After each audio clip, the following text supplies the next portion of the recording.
तो आप पहले डाइवर्जेंस फाइंड कर लेंगे। डाइवर्जेंस फाइंड करने लिए ਅਸੀਂ del dot f करना है। del ਦੀ ਵੈਲਿਊ ਆਪਣੇ ਕੋਲ ਇੰਨੀ ਹੁੰਦੀ ਹੈ, f ਦੀ ਵੈਲਿਊ ਹੈਗੀ ਹੈ ਪਾਰਸ਼ਲ ਡੈਰੀਵੇਟਿਵ 4x z ਦਾ ਕੀਤਾ, ਉਹ ਆ ਜਾਏਗਾ 4z, x y z square ਦਾ ਪਾਰਸ਼ਲ ਡੈਰੀਵੇਟਿਵ y ਦੇ ਨਾਲ ਕੀਤਾ, ਉਹ ਆ ਜਾਏਗਾ ਆਪਣੇ ਕੋਲ x ਐਂਡ z ਸਕੁਆਇਰ, ਤੇ 3z ਦਾ ਪਾਰਸ਼ਲ ਡੈਰੀਵੇਟਿਵ ਆ ਜਾਊਗਾ 3। ਠੀਕ ਹੈ, ਤੇ del f ਅਸੀਂ ਕੈਲਕੂਲੇਟ, ਹੁਣ ਅਸੀਂ ਕੈਲਕੂਲੇਟ ਕਰਨੀਆਂ ਨੇ ਲਿਮਿਟਸ। ਹੁਣ ਅਸੀਂ ਕੈਲਕੂਲੇਟ ਕਰਨੀਆਂ ਨੇ ਲਿਮਿਟਸ। ਲਿਮਿਟਸ ਕੈਲਕੂਲੇਟ ਕਰਨ ਲਈ ਅਸੀਂ ਦੇਖਣਾ ਹੈ ਕਿ x ਕਿੱਥੇ ਤੋਂ ਕਿੱਥੇ ਤੱਕ ਵੇਰੀ ਕਰੇ, y ਕਿੱਥੇ ਤੋਂ ਕਿੱਥੇ ਤੱਕ, ਤੇ z ਕਿੱਥੇ ਤੋਂ ਕਿੱਥੇ ਤੱਕ ਵੇਰੀ ਕਰੇ। ਉਹਦੇ ਲਈ ਸਾਨੂੰ ਦੇਖਣਾ ਪਏਗਾ ਕਿ ਰੀਜਨ ਕੀ ਦਿੱਤਾ ਪਿਆ, ਤੇ ਸਾਨੂੰ ਰੀਜਨ ਦਿੱਤਾ ਹੋਇਆ ਸੀਗਾ, ਵੈਲਿਊ ਆਫ ਰੀਜਨ ਦਿੱਤੀ ਹੋਈ ਸੀਗੀ ਕਿ your region is z square is equal to x square plus y square and plane is z is equal to 4। ਇੱਥੋਂ ਅਸੀਂ ਵੈਲਿਊਜ਼ ਕਰਕੇ ਸਾਨੂੰ ਦਿੱਤਾ ਪਿਆ ਕੋਨ ਦੀ ਇਕੁਏਸ਼ਨ ਦਿੱਤੀ ਪਈ ਹੈ। ਇਹ ਕੋਨ ਦੀ ਇਕੁਏਸ਼ਨ 'ਚ ਹੈਗਾ z square is x square y square and z ਜਿਹੜਾ ਹੈ ਉਹ 0 ਤੋਂ ਲੈ ਕੇ 4 ਤੱਕ ਵੇਰੀ ਕਰੇਗਾ ਕੋਨ ਦੇ ਅੰਦਰ। ਠੀਕ ਹੈ, ਹੁਣ ਬਚਿਆ ਕਿ ਆਪਾਂ ਇਹਦੇ ਅੰਦਰ x ਤੇ y ਕੀ ਲੈ ਕੇ ਚੱਲੀਏ। ਤਾਂ x ਸਕੁਆਇਰ ਨੂੰ ਅਸੀਂ ਲਿਖ ਸਕਦੇ ਹਾਂ z Square minus y Square, ਚਾਹੇ ਇਸ 'ਚੋਂ y ਸਕੁਆਇਰ ਕੱਢ ਲਓ। x ਸਕੁਆਇਰ ਨੂੰ ਲਿਖ ਲਿਆ z Square minus y Square, ਤਾਂ x ਕਿੰਨਾ ਆ ਗਿਆ plus minus z Square minus y Square. तो x ਦੀਆਂ ਜਿਹੜੀਆਂ ਵੈਲਿਊਜ਼ ਨਿਕਲ ਗਈਆਂ they are in term of y, x ਦੀਆਂ values are in term of z and y। ਹੁਣ ਅਸੀਂ y ਕੈਲਕੂਲੇਟ ਕਰਨੀ ਹੈ, ਤਾਂ ਜਦੋਂ ਅਸੀਂ y ਕੈਲਕੂਲੇਟ ਕਰਨੀ ਹੈ x and y the farm 'ਚ ਐਕਸਪ੍ਰੈਸ਼ਨ ਹੈ, ਤਾਂ ਜਦੋਂ x ਤੇ y ਦੀ ਫਾਰਮ 'ਚ ਐਕਸਪ੍ਰੈਸ਼ਨ 'ਚੋਂ ਅਗਰ ਅਸੀਂ x ਪਹਿਲੇ ਕੱਢ ਲਿਆ ਤਾਂ y ਦੀ ਵੈਲਿਊ ਕੱਢਣ ਲਈ ਅਸੀਂ ਦੂਸਰੇ ਫੈਕਟਰ ਨੂੰ 0 ਲਿਖ ਦੇਣਾ। ਠੀਕ ਹੈ, ਜਿਵੇਂ ਅਸੀਂ ਪਿਛਲੀ ਐਗਜ਼ਾਮਪਲ 'ਚ ਕੀਤਾ ਸੀਗਾ ਕਿ ਜਦੋਂ ਅਸੀਂ ਸਰਕਲ ਦੀ ਇਕੁਏਸ਼ਨ ਦੇ ਵਿੱਚੋਂ x square y square is equal to 4 ਦੇ ਅੰਦਰੋਂ ਪਹਿਲੇ ਅਸੀਂ y ਕੈਲਕੂਲੇਟ ਕਰ ਲਈ ਸੀਗੀ, ਤਾਂ ਜਦੋਂ x ਕੱਢਣਾ ਸੀਗਾ ਤਾਂ ਅਸੀਂ ਇਸੀ ਐਕਸਪ੍ਰੈਸ਼ਨ ਦੇ ਅੰਦਰ y ਨੂੰ ਕਿੰਨਾ ਲਿਖ ਲਿਆ ਸੀ 0। ਸੋ ਹੁਣ ਇੱਥੇ ਵੀ ਅਸੀਂ ਸੇਮ ਚੀਜ਼ ਕਰੀ, x ਨੂੰ ਅਸੀਂ ਕੱਢ ਲਿਆ ਹੋਇਆ, y ਹਲੇ ਸਾਡੇ ਕੋਲੇ ਬਚਿਆ ਪਿਆ ਕੈਲਕੂਲੇਟ ਕਰਨ ਦੇ ਲਈ, ਤਾਂ ਇਸ ਲਈ ਅਸੀਂ ਇਸ ਦੇ ਅੰਦਰ x ਨੂੰ ਕਿੰਨਾ ਸਬਸਟੀਟਿਊਟ ਕਰ ਲਿਆ 0। ਜਦੋਂ ਅਸੀਂ x ਨੂੰ 0 ਲਿਖਿਆ ਤਾਂ ਜਿਹੜਾ ਸਾਡਾ ਰਿਮੇਨਿੰਗ ਫੈਕਟਰ ਹੈ y, ਇਹਦੀਆਂ ਵੈਲਿਊਜ਼ ਨਿਕਲਣਗੀਆਂ। ਇਹਦੇ 'ਚੋਂ ਹੁਣ ਅਸੀਂ z ਦੀਆਂ ਵੈਲਿਊਜ਼ ਨਹੀਂ ਕੱਢਣੀਆਂ ਕਿਉਂਕਿ z ਅਸੀਂ ਆਲਰੇਡੀ ਹੀ ਕੈਲਕੂਲੇਟ ਕੀਤਾ ਹੋਇਆ, that z is varying from 0 to 4। तो इस जो ਅਸੀਂ y कैलकुलेट करिया तो y कितना गया प्लस माइनस z, तो साढ़े कोले सारे ही फैक्टर्स कैलकुलेट हो गए, z 0 तो 4 तक, y माइनस z तो z तक, तो x इत्थे तो इत्थे तक। ठीक है, ਹੁਣ जिस वेरीएबल ਦੀਆਂ लिमिट्स 'ਚ ज़्यादा नंबर ऑफ वेरीएबल आ रहे ने, पहला ਆਪਾਂ ਉਸ ਦੇ ਵਿਦ ਰਿਸਪੈਕਟ ਟੂ ਇੰਟੀਗ੍ਰੇਟ ਕਰਨਾ ਹੈ। तो फर्स्टली ਅਸੀਂ ਇੰਟੀਗ੍ਰੇਟ ਕਰਨਾ ਹੈ x ਦੇ ਵਿਦ ਰਿਸਪੈਕਟ ਟੂ, ਫਿਰ ਅਸੀਂ ਕਰਨਾ y ਦੇ ਵਿਦ ਰਿਸਪੈਕਟ ਟੂ, ਤੇ ਲਾਸਟ 'ਚ ਅਸੀਂ ਕਰਨਾ ਹੈ z ਦੇ ਵਿਦ ਰਿਸਪੈਕਟ ਟੂ। ਠੀਕ ਹੈ ਜੀ, ਹੁਣ ਆਪਾਂ ਇੰਟੀਗ੍ਰੇਸ਼ਨ ਤੇ ਚੱਲਦੇ ਹਾਂ। लिमिट्स सानू पता चल गई हुई ने, ये साडियां लिमिट्स आ गई सी, ये साडी डाइवर्जेंस ऑफ एफ की वैल्यू आ गई सी। तो असी लिमिट्स के अंदर देखिया, ये साडियां सब तो पहलियां लिमिट्स ने z दियां, ये वालियां ने y दियां लिमिट्स, और ये हैगियां ने x दियां लिमिट्स। तो पहले x के विद रिस्पैक्ट टू इंटीग्रेट किया, x के विद रिस्पैक्ट टू इंटीग्रेट किया तो 4z की इंटीग्रेशन बन गई 4z प्लस 3 भी नाल ला लिया सी, 4z प्लस 3 की इंटीग्रेशन के नाल की आ गया x। तो इत्थे जो x की इंटीग्रेशन की तो कितना आ गया x square z square divided by 2। हुण x दी लिमिट्स अपर लिमिट ते लोअर लिमिट भरी, जिथे भी फंक्शन ईवन होगा अपर लिमिट प्लस माइनस का फर्क होवे, वो फैक्टर साडा 0 हो जाना, इनू असी छड्ड देना। असी इस वैल्यू के अंदर अपर लिमिट्स ते लोअर लिमिट्स भर देनियां ने। ठीक है, इत्थे असी अपर लिमिट ते लोअर लिमिट भर लिया, देखो x की प्लेस ते अपर लिमिट ते लोअर लिमिट भर लिया। ਹੁਣ अगली इंटीग्रेशन हैगी आ y ਦੇ ਵਿਦ ਰਿਸਪੈਕਟ ਟੂ, तो आ सारी वैल्यू कॉन्स्टेंट है, y ਦੇ ਵਿਦ ਰਿਸਪੈਕਟ ਟੂ इंटीग्रेट करिए तो ਕਿਹੜੇ फार्मूला हैगा साडा a square minus y square वाला फार्मूला प्लस 2 का। तो a square minus y square बारे सोचा तो फार्मूला असी लिखा, जिस च असी जिथे जिथे y है y की लिमिट भर ली, upper limit minus lower limit, तो y की जगह पर z। हुण फिर तो असी ऑब्जर्व करिया कि जिहड़ा y हैगा जिथे भी स्क्वायर होएगा वो वाला फैक्टर साडा कैंसल हो जाना ईवन ऑड करके, इनू अपर लिमिट से लोअर लिमिट भरन तो बाद साडा आह फैक्टर हो गया सॉल्व z दी, एंड फिर फाइनली असी z दे विद रिस्पैक्ट टू इंटीग्रेट कर लिया। ठीक है जी, z दे विद रिस्पैक्ट। नैक्सट एग्जाम्पल आपां जिहड़ी डिस्कस करनी है, evaluate using the divergence theorem surface integral v dot n D A. v की वैल्यू दी पई है, जिथे सानू पहले f दिता होया सी, जस्ट f की जगह दे उत्ते v आ गया इत्थे। ठीक है, सरफेस जिहड़ा s हैगा that is bounded by the region of the paraboloid, z is x square plus y square and the plane z is equal to 4। सब तो पहला काम असी डाइवर्जेंस थ्योरम की स्टेटमेंट लिखी, स्टेटमेंट लिखन तो बाद सानू डाइवर्जेंस ऑफ v चाहिए सी, v सानू दिता होया सी, असी डाइवर्जेंस ऑफ v कैलकुलेट किया, पार्शल डेरीवेटिव x दे नाल 2xz, पार्शल डेरीवेटिव y दे नाल 1, पार्शल डेरीवेटिव z दे नाल माइनस ऑफ 2xz। ठीक है जी, टर्म साडियां कैंसल हो गई तो डाइवरजेंस की वैल्यू साडे कोले 1 आ गई। हुण अगला क्वेश्चन बचा कि इस दियां असीं लिमिट्स की लैके चलीए। तो लिमिट्स लैन के लिए असीं देखते हैं कि रीजन की दिता है। रीजन दिता है z is x² + y² and z is equal to 4y। ठीक है, ये पैराबोलाइड है। तो ये पैराबोलाइड की जिहड़ी हैगी है, पैराबोलाइड नूं प्लेन दे नाल जिहड़ा हैगा पैराबोलाइड कैसा होएगा, एक पैराबोला जैसे एक आपां पेज लै लीए, एक पेज जिहड़ा हैगा उहनूं एक असीं प्लेन दे नाल कट कीता होया।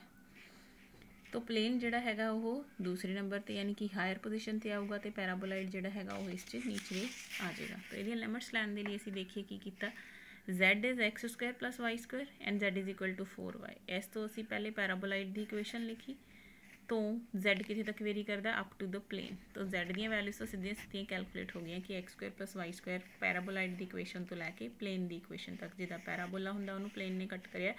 जस्ट इसे दी 3 डायमेंशनल फिगर है कि यह एक पेज है जिन्होंने फोल्ड किया होया, यह एक पेज है जिहड़ा सीधा खड़ा किया होया, तो एक पेज ने दूसरे पेज नूं कट किया, पैराबोलाइड ने एक प्लेन नूं कट किया सी। ठीक है, ये z दी लिमिट्स आ गई। हुण बचिया साडियां x ते y दी लिमिट्स।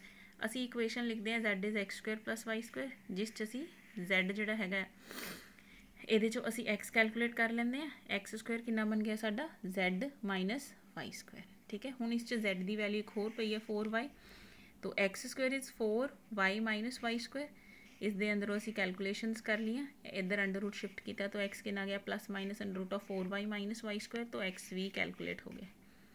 हुण बचिया y, अगेन आपां इस इक्वेशन नूं सॉल्व करिया। x² is 4y - y²। पहले भी गल करी सीगी आपां कि जदों असीं x and y the values calculate करनी है, अगर x दियां वेरीएबल टर्म्स आ गई तो y दी वैल्यूज़ कढ़न दे लिए x नूं की भर लेना असीं 0। So put x is equal to 0 की बनया 4y - y² is equal to 0, जिसनों सॉल्व करके अपने को आ जाता y is varying from 0 to 4। तो इस तरीके नाल सारियां लिमिट्स इवैल्यूएट हो गई। ना अंदर लिमिट्स भर लिया, लिमिट्स ऑफ इंटीग्रेशन। तो लिमिट्स की बन गया साडा z is varying from x² + y² to 4y, x is varying from -√4y - y² to this, and y is varying from 0 to 4 of डाइवरजेंस of f 1 आया सी अपने को। तो सब तो पहला जिस ज़्यादा नंबर ऑफ वेरीएबल है तो उस दे नाल इंटीग्रेट कर सकते हैं। तो इत्थे असीं सब तो पहला किहदे नाल इंटीग्रेट कर लिया z दे नाल, क्योंकि इस दी लिमिट्स के अंदर x ते y 2 वेरीएबल पे है। x दी लिमिट च कोई वेरीएबल है y, तो y दी लिमिट च कोई वेरीएबल नहीं, ये लिमिट कॉन्सटेंट है। तो सब तो पहले z नाल इंटीग्रेट किया। 1 दी इंटीग्रेशन कितनी आ गई अपने को, z upper limit minus lower limit, upper limit भरांगे तो की आऊगा 4y, लोअर लिमिट भरांगे -(x², y²). नैक्सट हुण असीं किहदे नाल करना x नाल, x नाल इंटीग्रेट किया। 4y दी इंटीग्रेशन आ गई 4yx, -(x² the integration x³ divided by 3, y² the integration -(y² into x, upper limit minus lower limit. ठीक है जी, अपर लिमिट भरी, लोअर लिमिट भरी, थोड़ा सॉल्व किया, उस तो बाद लास्ट च असीं इंटीग्रेट कर देना विद रिस्पैक्ट टू y। तो असीं सॉल्व करिया तो असीं इस एक्सप्रैशन तक पहुँच गए। इस एक्सप्रैशन को सॉल्व करने के लिए असीं सबस्टिट्यूशन यूज़ की है। सबस्टिट्यूशन की है कि y - 2 नूं असीं 2 sin t कहता होया, उहदे कॉरस्पोंडिंग dy कितना आ जाएगा साडा 2 cos t dt।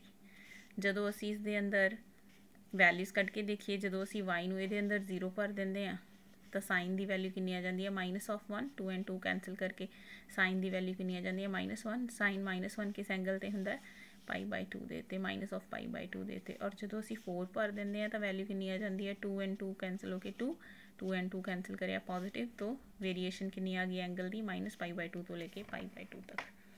ठीक है, वैल्यूज़ भर लिया आपने, कैलकुलेट करके देख लिया। ये काम किया जा सकता है। इस दे अंदर असीं फॉर्मूले यूज़ किए ने, पावर जी 4t dt होंगी है, यदा फॉर्मूला की होंगे कॉस दियाँ पावर्स का, कि असीं स्टार्ट करना होंगे 1/, पहले असीं ऊपर ऑड वैल्यूज़ लिखनी है, यदी पावर 4 है तो ऑड वैल्यूज़ 4 तो शुरू करके सब तो पहली ऑड वैल्यू 3 आती है अप टू 1 तक।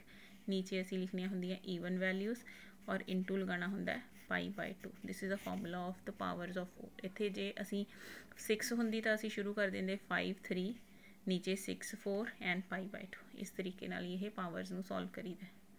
ठीक है, और इत्थे जिहड़ा असीं आह वैल्यू सीगी -2 प्लस इनू असीं कन्वर्ट कर लिया, इस फॉर्मूले नूं यूज़ कर लिया -a to a। अगर किसी फंक्शन नूं इंटीग्रेट करना है तो इनू असीं 0 तो लिख सकते हैं एंड मूरे की लगा दईदा 2 is a twice of the half integral, यानी कि पूरी इंटीग्रेशन नूं असीं हाफ च कन्वर्ट कर लिया। इस तरीके नाल आपां इनू सॉल्व कर लिया। अगली एग्जाम्पल ते चलते हैं। इस एग्जाम्पल च की हैगा f.n ds, f की वैल्यू दी पई है सानू ठीक है जी। एक्स वाई जैड दियाँ लोअर लिमिट्स दित्तियां ते इहदे विचों असीं इहदियां अपर लिमिट्स कढ लैणीआं। क्वेश्चन सेम ही है कि सरफेस इंटीग्रल नूं कैलकुलेट करना है जिथे एफ की वैल्यू दित्ती हुई होगी। हुण इत्थे जिहड़ी एफ की वैल्यू दित्ती हैगी है, ये दोनों के प्रोडक्ट की फॉर्म च दित्ती पई है। तो पहला तो सानूं ये प्रोडक्ट जिहड़ा हैगा वो चैक कर सकते हैं, असीं उहनूं सॉल्व कर सकते हैं।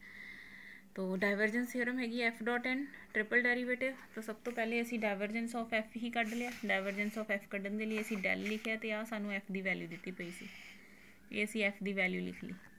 तो इस एफ की वैल्यू के अंदर असीं की कर लिया, पार्शियल डेरीवेटिव इस पूरे एक्सप्रैशन ते, ठीक है,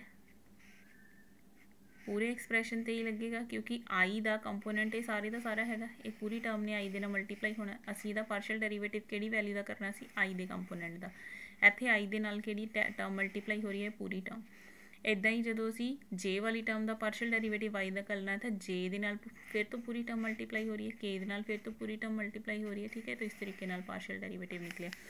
पार्शियल डेरीवेटिव इहदा एक्स नाल करिया तो कितना आ गया 2x, इसका पार्शियल डेरीवेटिव करिया 2y, इहदा पार्शियल डेरीवेटिव करिया 2z। तो इस तरीके नाल साडा डाइवर्जेंस आ गया। हुण बचिया कि आपां लिमिट्स की लैके चलीए इहदियां। तो लोअर लिमिट सारियां दी सानूं दसियां पईयां सी कि x 0 y 0 ते z 0 तो अपर लिमिट कित्थों निकलनियां ने, इस प्लेन तो, ठीक है जी। तो लोअर लिमिट सारियां दियां हो गई 0। हुण अपर लिमिट्स से चलते हैं। अपर लिमिट कित्थों निकलनी है, x plus Y plus Z is equal to 2। तो सब तो पहला इस चो z लभ लिया, z कितना हो गया 2 minus Y minus x upper limit, ठीक है। z हो गया 2 माइनस वाई माइनस एक्स। हुण इस दे अंदरों अगर y कैलकुलेट करनी है तो की लिख देना, x दे जदों असीं इसी इक्वेशन के अंदरों हुण z निकल गया, जिहदी वैल्यू निकल गई उन्होंने 0 भर देना। z की वैल्यू निकल गई, z नूं 0 भरीए तो इक्वेशन कितनी बच गई, x plus y is equal to 2। तो y कितना निकल के आ गया 2 माइनस एक्स। तो y की वैल्यू कितनी आ गई 2 माइनस एक्स अपर लिमिट। हुण y भी निकल गया, इस इक्वेशन के अंदरों z भी निकल गया, y भी निकल गया, तो z ते y दोनों ने 0 भरीए तो हुण x की अपर लिमिट कितनी बच गई 2। तो इस तरीके नाल असीं अपर लिमिट ते लोअर लिमिट भी कढ लईआं। लोअर ते अपर लिमिट्स निकल गई साडियां। हुण असीं आपां इंटीग्रेट करना है, टू कॉन्सटेंट बाहर। सब तो पहले असीं जिस दे अंदर सब तो ज़्यादा वेरीएबल्स पे ने, सब तो ज़्यादा वेरीएबल किहदी लिमिट्स पे ने, z दी। तो सब तो पहले असीं z दे विद रिस्पैक्ट टू इंटीग्रेट किया, x ते z दे नाल एक कॉन्सटेंट मान के चले आपां, इहदे नाल सिंपली z लग गया। तो z की इंटीग्रेशन कितनी बन गई, z square divided by 2, upper limit minus lower limit. Rest is a question of integration, अगे तुसीं कर ही सकते। इंटीग्रेशन करती, अपर लिमिट भर ली, ठीक है, सॉल्व करया। हुण नैक्सट वाई दे नाल इंटीग्रेट कर लिया, ये नाल वाई आ गया, वाई स्क्वायर बाई 2 आ गया, वाई आ गया वाई क्यूब बाई 3, ठीक है। इसी तरीके नाल हुण इहदे अंदर एक्स भर लिया। तो मेन क्वेश्चन हुंदा है इहदे अंदर कि आपां लिमिट्स किवें कैलकुलेट करनियां ने, ठीक है जी। नैक्सट क्वेश्चन ते चलते हैं। Use divergence theorem to evaluate this integral where ये सानू एस दिता होया surface, it is a portion of this plane in the first octant. It is a plane in the first octant. First octant का मतलब की है कि जो साडियां एक्स एक्सिस वाई एक्सिस ते जैड एक्सिस है, समझ लो कि तुहाडे रूम का एक कोना, ये साडे रूम का एक कोना जो है उहदे उपर असीं एक प्लेन रख लिया। तो ये it is a type of a tetrahedron, यानी कि एक ट्रेपीजियम जो है साडा उस टाइप का, जिदा दा साडा एक प्रिज्म हुंदा उस टाइप का जिहड़ा हैगा शेप बनेगी 3 डिमेंशनल। ये 2 डिमेंशनल की फॉर्म च असीं दसता कि इदां एक इहनूं प्लेन कट कर रहा है, पर एक्चुअली ये 3 डिमेंशनल फिगर है, तो एक प्रिज्म के जैसी नज़र आती है, ठीक है। तो सब तो पहले असीं देखिए असीं करना की है, आपां ने अप्लाई करनी है डाइवर्जेंस थ्योरम। डाइवर्जेंस थ्योरम लई सानूं की चाहिए कि सरफेस इंटीग्रल नूं कन्वर्ट कर दिता जाए वॉल्यूम इंटीग्रल के अंदर। तो वॉल्यूम इंटीग्रल के अंदर कन्वर्ट करना तो असीं की करना हुंदा, जो साडे आई जे ते के वाले कंपोनेंट हुंदे ने उन्हां दे असीं पार्शियल डेरीवेटिव एक्स वाई ते जैड नाल करने ने। ये आई का कंपोनेंट हो गया, जे का ते के का, इन्हां दे असीं डेरीवेटिव कर ले F1 F2 ते F3। इहदा पार्शियल डेरीवेटिव्स किते विद रिस्पैक्ट टू एक्स, इहदा विद रिस्पैक्ट टू वाई, इहदा विद रिस्पैक्ट टू जैड। तो एक्स का पार्शियल डेरीवेटिव 1, वाई का 1, ठीक है। तो इस तरीके नाल साडे कोले हुण इत्थे पहुँच गए आपां, 1 1 1 3 3 कॉमन हो गया। हुण क्वेश्चन बचिया कि इसकी वॉल्यूम किवें लई जावे, ठीक है। तो वॉल्यूम लैण दे लई असीं की करिया कि triple derivative of d x d y जी जैड फॉर्मूला हुंदा volume of the given surface. हुण जिहड़ा सरफेस दिता होया वो की हैगा, it is a kind of a जो तुसीं प्रिज्म लैके चलदे आ, प्रिज्म दे अंदर हुण की हैगा, उहदे बेस दे अंदर एक ट्रायंगल पई हुंदी है। तो ट्रायंगल जिहड़ा है उहदा आपां एरिया कढ लैंदे आ। किसी भी ट्रायंगल का जिहड़ा एरिया कढना हुंदा, एरिया ऑफ अ ट्रायंगल किहदे बराबर हुंदा है कि base 1/2 base into the height of a triangle. तो ट्रायंगल जी है वो बेस च बनी हुई है, यानी कि एक्स वाई प्लेन पर बनी हुई है। तो एक्स वाई प्लेन के अंदर असी चैक करिए कि एक्स कितना वेरी कर रहा है 6 तक, हाइट वाई कितनी वेरी कर रही है 3 तक। तो बेस वाली ट्रायंगल का एरिया कितना बन गया 1/2 बेस यानी कि एक्स इंटू हाइट यानी कि वाई। हुण बचिया पूरे के पूरे प्रिज्म का एरिया। प्रिज्म के दो चीज़ां ने, बेस की ट्रायंगल तो उहदी हाइट, जिथे तक बाकी दियां ट्रायंगल्स नूं अटैच किया होया। तो उहदे लई असीं बेस वाली ट्रायंगल का एरिया लिया 1/3 into area of a base triangle into the height of prism. हुण प्रिज्म की हाइट कितनी है, जिन्नी हाइट हैगी है Z की। तो इस तरीके नाल असीं वॉल्यूम ऑफ अ टेट्राहेड्रन यानी कि प्रिज्म की वॉल्यूम लै ली, वो कितनी आ गई 1/3 इंटू बेस वाली ट्रायंगल का area into the height of a triangle, triangle की बेस का एरिया, ठीक है, इंटू द हाइट। तो इनू सॉल्व करके साडे कोल ये वैल्यू आ जाती है। नैक्सट एग्जाम्पल है कि if s is a surface of the sphere x² y² z² is equal to a², prove करना है कि ये जो सरफेस इंटीग्रल है that will be 4pa raise to power 6। तो वो लिए असी देखते हैं कि असी की करना। फस्ट ऑफ ऑल असी डाइवर्जेंस थ्योरम यूज़ करने वाले हैं। सरफेस इंटीग्रल दिता होया सीगा, तो वो लिए आप इनू कन्वर्ट करता इंटू द वॉल्यूम इंटीग्रल। तो वॉल्यूम इंटीग्रल च कन्वर्ट करने लिए सानू की चाहिए होंगे F.NDS। तो F क्योंकि साडा जिहड़ा सफीयर दिता होया सानू F की वैल्यू जिहड़ी है प्रॉपरली नहीं सी दिती हुई, तो F.N सानू सिर्फ सरफेस पता है कि असी किस सरफेस के उत्ते असी इसनूं इवैल्यूएट कर लिया। तो ये साडे वैल्यूज़ कैलकुलेट करने लिए असी देखिया असी इस सरफेस नूं इस कन्वर्ट करना F.NDS, जिहदे लई सानू N की वैल्यू चाहिए है। N की हुंदा साडे सरफेस का जिहड़ा भी सरफेस दिता होया उहदा यूनिट नॉर्मल। तुहानूं याद होएगा कि यूनिट नॉर्मल किवें कैलकुलेट किया जाता है, ग्रेडियंट ऑफ फाई। तो इनू अगर N नूं यूनिट वैक्टर मनीए तो किहदे इक्वल होगा, सरफेस का ग्रेडियंट कड्डो तो उस ग्रेडियंट का मॉडलस लो, ठीक है। ये ग्रेडियंट हो गया सरफेस का, सरफेस है साडा, इनू असीं फाई मान लिया। ग्रेडियंट ऑफ अ सरफेस किहदे इक्वल हुंदा, इस del F के इक्वल या del फाई के इक्वल, ठीक है। तो ये del की वैल्यू ये फाई की, तो असीं पार्शियल डेरीवेटिव अप्लाई किया आई कंपोनेंट दे नाल, इनू सारे नूं असीं इस पूरे दे नाल मल्टीप्लाई किया है, पर इन्हें पार्शियल डेरीवेटिव ने बाकी सारियां दा डेरीवेटिव की बना देना 0, की बचूगा 2x इंटू आई। पूरे दे नाल अप्लाई किया की बचूगा सिर्फ y वाला पार्शियल डेरीवेटिव इंटू j। तो इस तरीके नाल साडा ग्रेडियंट आ गया। तो यदा मॉडलस कढ़ना है, मैगनीट्यूड कढ़ना की हुंदा आई कंपोनेंट के स्क्वायर का सम j कंपोनेंट के स्क्वायर का सम, ठीक है। यूनिट वैक्टर तक पहुँच गए आप। नाउ हुण F जिहड़ा सीगा ये नहीं पता सीगा, सपोज कर लिया कि F की है कुछ F1 आए, F2j F3k के इक्वल। N आप कढ़ लिया तो F.N निकल गया अपने को, ठीक है। ये साडा F.N आ गया। हुण असीं वापस चलीए क्वेश्चन ते। क्वेश्चन के अंदर उरे की लिखिया हुंदा कि सरफेस इंटीग्रल ऑफ F.DS, उरे सानू F.N का प्रोडक्ट दिता पिया। F.N असीं जिहड़ा कढ़िया है ये उहदा प्रोडक्ट दिता पिया, ठीक है। ये चीज़ असी लिखी N की वैल्यू, ये असी F की दोनों का प्रोडक्ट करिया। प्रोडक्ट किवें करीदा, आई का आई दे नाल मल्टीप्लीकेशन, की बन गया F1x upon A, F2y upon A, F3z upon A into this, ठीक है जी। इस असी कंपोनेंट्स नूं इक्वेट किया, एक्स वाले कंपोनेंट, वाई वाले कंपोनेंट ते Z वाले कंपोनेंट। तो जिदा असी F1 कढ़ लिया, F2 ते F3, तो फाइनली साडा F निकल गया। हुण असीं वापस चलते हैं, असीं इस सरफेस इंटीग्रल नूं इस तरीके नाल लिखते होंगे F.NDS, जिसनूं असीं गॉस डाइवर्जेंस थ्योरम अप्लाई करिए तो ये वॉल्यूम च कन्वर्ट हो जाता है, जिहदे लई सानूं del.F चाहिए होंदा है।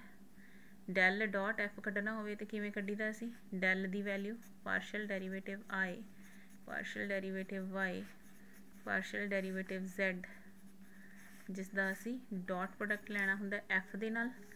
F की वैल्यू अपने को की हैगी है, it is equal to ax³ plus